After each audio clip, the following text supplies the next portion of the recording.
fact, I couldn't tell you how many times I've told this story to various medical professionals. I'm 30 now, 20 years since it happened. I just wanted to stop. I was a pretty average kid, I think. A little weird, but every kid is a little weird. I had an older sister and we fought like two cats. I had a couple good friends, most of whom lived on my street or one street over, and we would meet after school and play until it was time for dinner. My life was fairly ideal.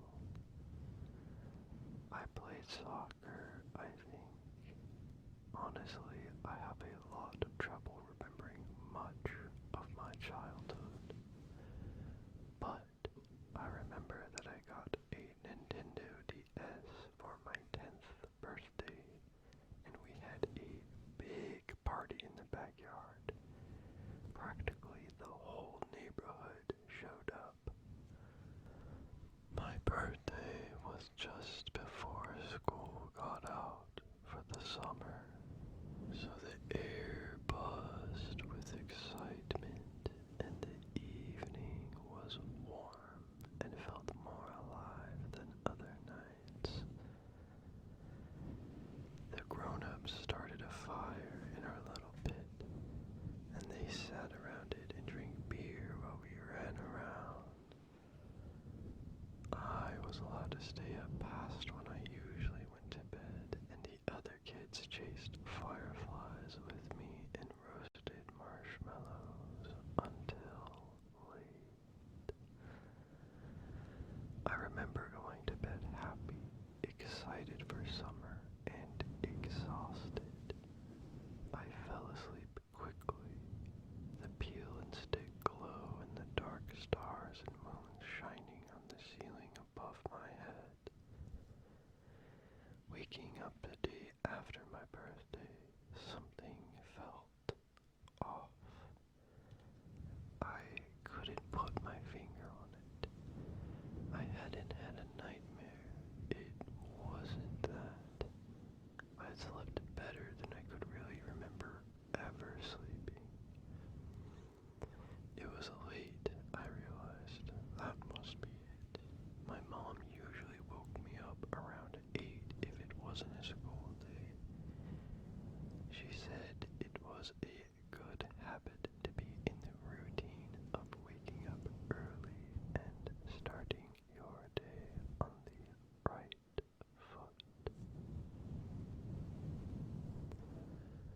By the light streaming in front of my windows and the slightly muggy heat in the room, I figured it was already 10 a.m. or so. I smiled, sliding out of bed. It must have been one final birthday treat, letting me sleep in. She had let me sleep in the day before too, of course. Although on my birthday itself, I had wanted to get up as early as possible. Mom, I called into the hallway, poking my head out the door. No answer. I frowned. It was Saturday, so my dad was definitely already at work, but my mom wouldn't be. My sister wouldn't be home either. She had left the night before to spend the night at her friend's house.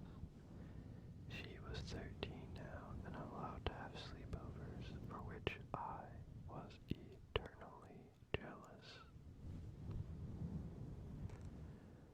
I decided she must be out front in the garden.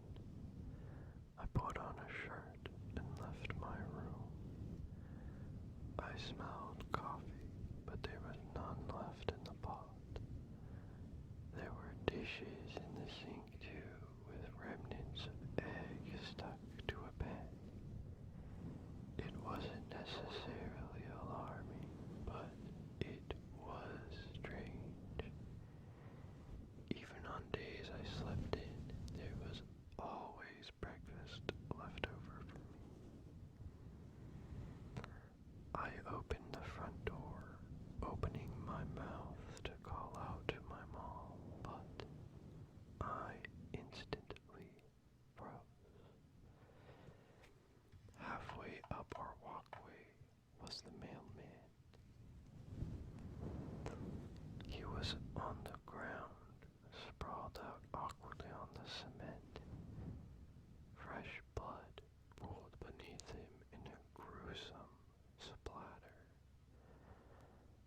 I didn't know what to do.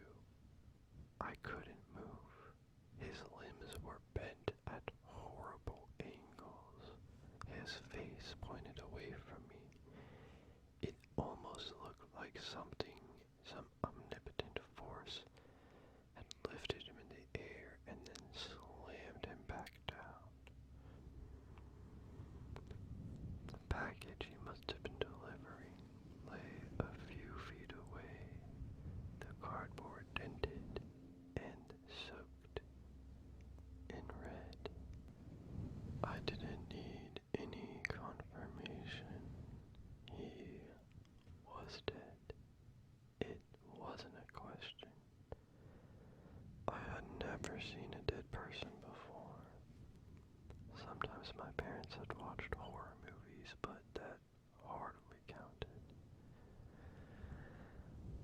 I backed into the house and closed the door behind me.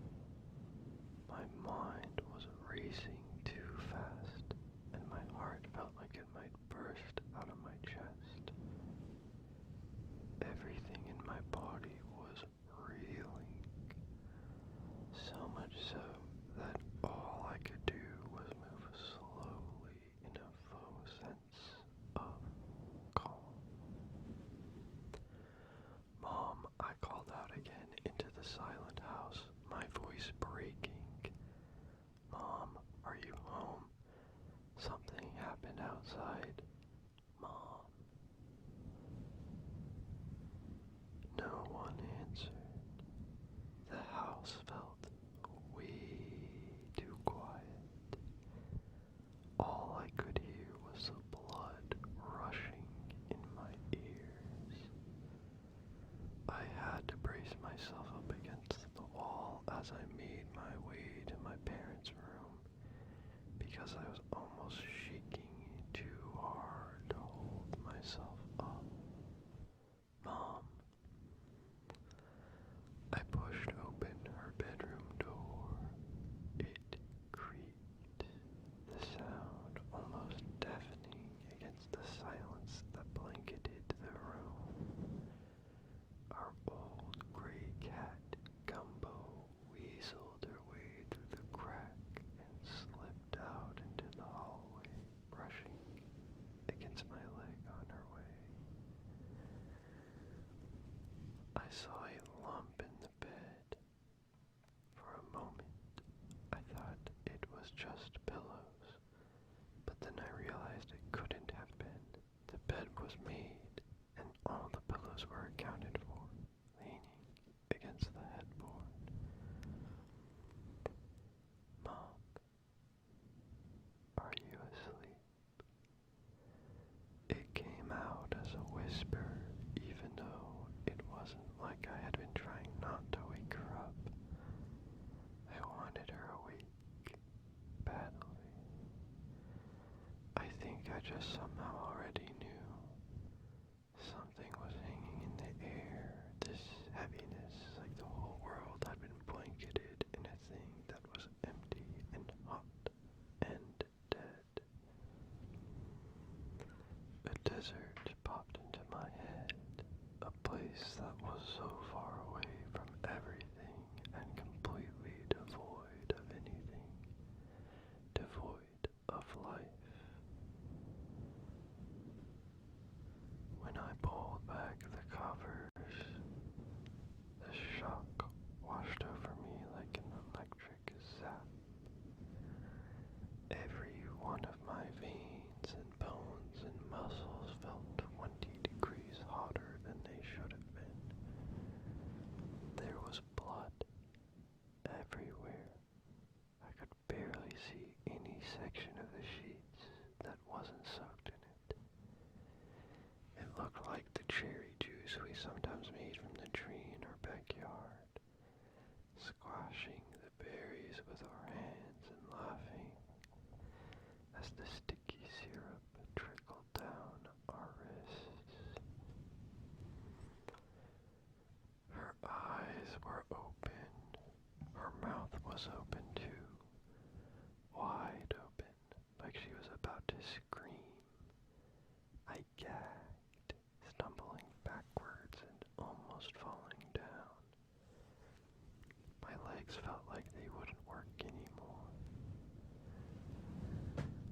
was in a daze as I stumbled back into the kitchen. The eggs on the pan seemed like they were mocking me now. I knew my parents had told me what to do in an emergency, but all of that was gone from me now. This didn't feel like an emergency. It felt more like a horrible, horrible nightmare. I pinched myself on the arm, just in case. The neighbors, that was it. I was supposed to call my neighbors.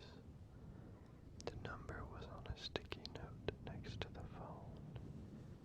My fingers shook as I dialed the number. They picked up after 3 rings that felt like they took 1 year each. I heard a sort of cackling sound, like someone was moving the phone around. Hello. Hi. I cleared my throat, trying to get rid of the lump firmly lodged at the back of my tongue. This is Jackson from next door. I heard some sort of a giggle, a choked one, like they were trying to hold it back, and then some hushed whispering. Hi, Jackson, the voice said. I assumed it was the mother, Mrs. Winston. Is everything alright? Can I help you with something? Something happened to my mom. Oh, honey, Mrs. Winston said, her tone gentle, but something about it felt deeply off. My stomach twisted. Why don't you head on over here? We'll figure out what's going on together. Okay. I remember hanging up before she said anything else.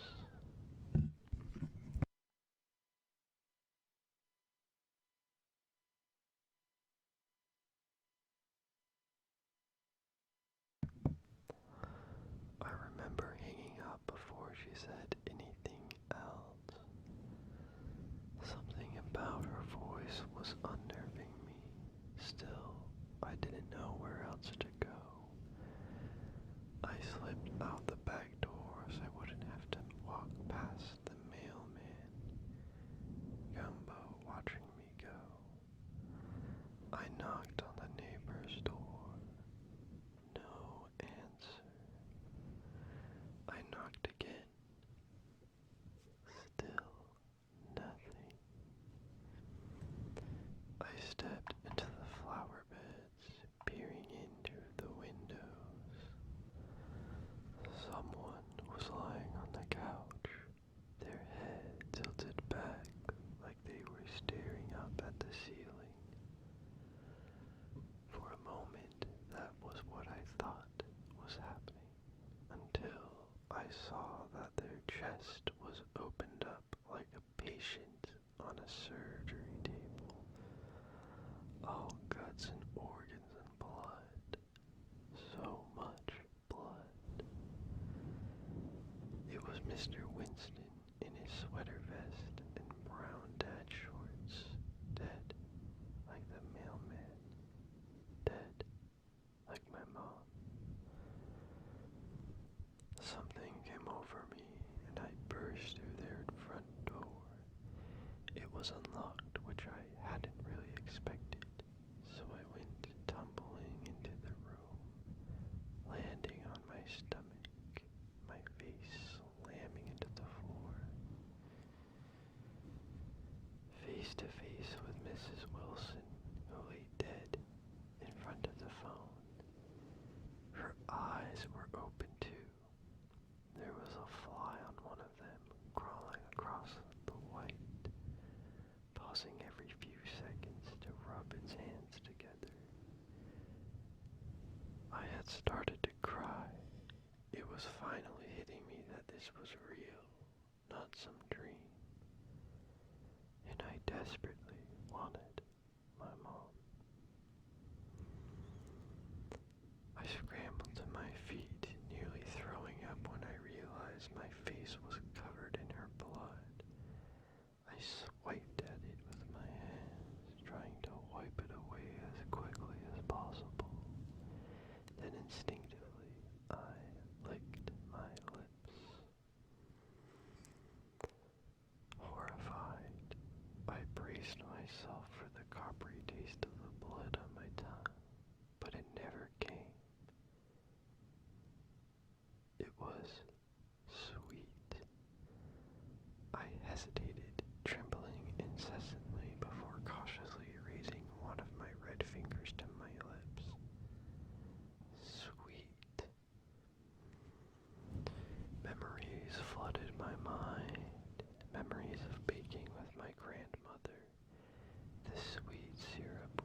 swept my finger across the side of her head and licked it. It was sweet too. I felt like my brain was going to break, like I was standing on the edge of something completely incomprehensible. I shook the woman. She flopped like a rag doll. I sobbed, shoving her, and she slumped to the ground, her head knocking against the tiles. Wake up, I screamed at her. I know you're not dead. She didn't move an inch, just stared, unblinking, her mouth hanging half open. I ran into the room my dad usually worked in, scanning it for his workspace. I couldn't remember where it was, just that it was around halfway back and close to the wall. In every cubicle, someone was dead. Sometimes they looked halfway peaceful, as if they'd been caught by surprise, but most of them were eviscerated in one way or another. Entrails hanging out, bones showing, blood sprayed against the walls, even some with faces ripped clean off. It was like something unseeable had swept through the town on a rampage, but all of their blood was made of corn syrup. In a brave moment, I even touched one of the organs, something that looked like a strange deflated balloon, and it jiggled, but more like plastic than a human body part. At one point, I swore I heard a giggle behind me. I whipped around, but no one was there. I found my dad at the water cooler, sitting against the wall, cone paper cup still grouped loosely in his hand.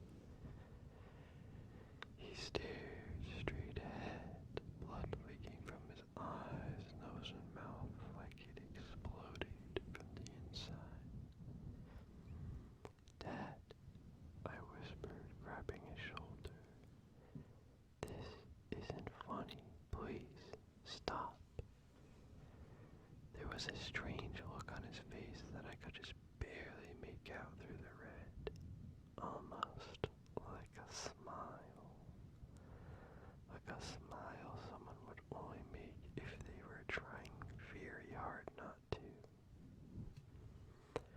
I walked back home down the middle of the road, balancing on yellow lines to have something to focus on, because I was fairly certain if I stopped walking, I wouldn't start again. When I got there, I climbed into bed and I closed my eyes. I didn't know what else to do. Eventually, after what must have been hours and hours of lying there, I drifted off into a restless sleep. I woke up to someone shaking my shoulder. I screamed, scrambling away from them, immediately wide awake and terrified. Whoa, my mom backed away, smiling. Sorry, buddy, I didn't mean to scare you. I was breathing hard. I looked her over, clutching my chest. She was completely fine. She looked it. At least she stood there in her white blouse and blue jeans. Her hair tied up like always. Her eyes bright and happy. What day is it? Her smile faded, and she frowned a little. It was then that I noticed the smell of baking wafting in from the kitchen. It's Sunday, bud, remember?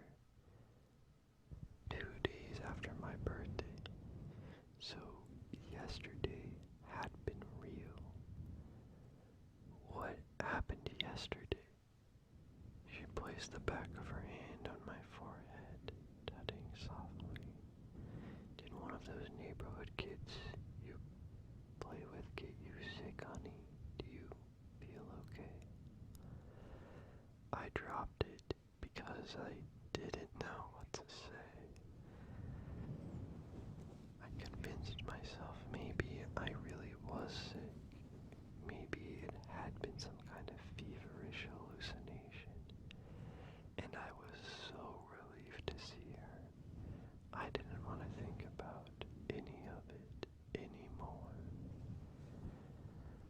I went to breakfast, sitting at the table between my dad and my sister, and everything was normal. But when I left the house later that day, I saw it on the walkway leading up to our house. There was something pink on the pavement, a faint pink stain, like something sweet and red and sticky had been recently scrubbed away. Like I said, it's been 30 years. I've been feeling like I had almost recovered from that incident. I had asked everyone I knew countless times